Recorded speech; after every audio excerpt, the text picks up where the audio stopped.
这是一位瑜伽士，他赤着上身坐在雪山上面，只见山上寒风凛冽，此时的气温达到了零下10几度。虽然瑜伽士仅穿着一件短裤，但是他却丝毫也不感觉冷。今天他要向我们展示瑜伽脑力法。瑜伽脑力法是瑜伽修行者使用了数千年的净化仪式，要学会它，不是一朝一夕就能做到的。如果没有瑜伽士的指导，可能会适得其反。这里是在尼泊尔，眼前这位瑜伽士所处的位置，正是大名鼎鼎的安纳布尔纳峰。安纳布尔纳峰是世界第10峰，安纳普尔纳山脉高峰林立，海拔7000米以上的雪峰就有7座。安纳布尔纳在当地有着粮食供给者或收成之神的意思，因此安纳布尔纳峰也称大梁谷。就是在这样神圣的山峰中，正是瑜伽士修行的最佳场所。现在瑜伽士眼睛紧闭，盘腿而坐，调息运气。练习瑜伽脑力法的第一阶段就是学习瑜伽收腹收束法，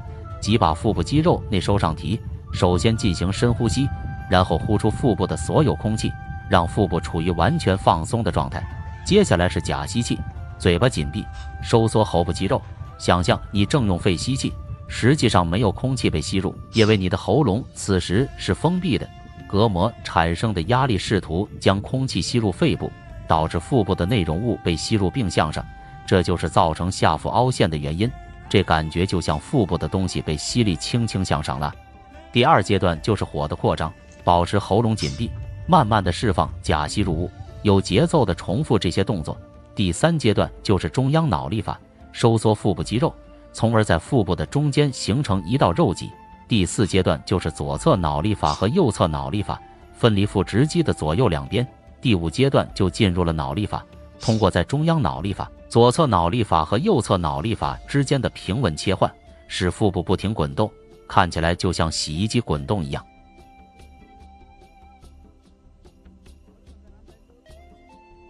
我们现在看到瑜伽士在如此寒冷的天气却能做到不穿衣服，是因为他修炼了内火瑜伽，也就是所谓的捉火定。很多瑜伽士练成内火瑜伽后，就算处于严寒环境中，也不会像普通人那样瑟瑟发抖。他们可以赤身坐在雪地里冥想，甚至用湿床单包裹着自己，靠自身的发热将湿床单烘干。谁烘干的最快和烘干的次数最多，就表明谁练得更炉火纯青。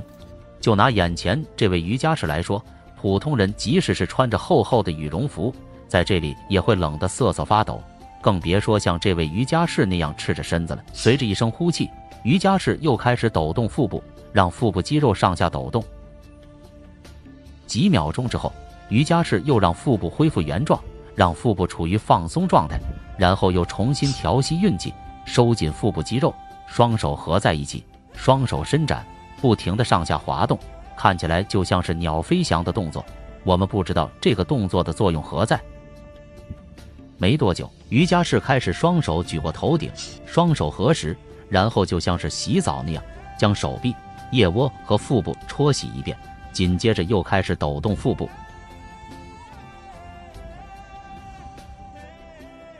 最后一动不动，进入了冥想状态。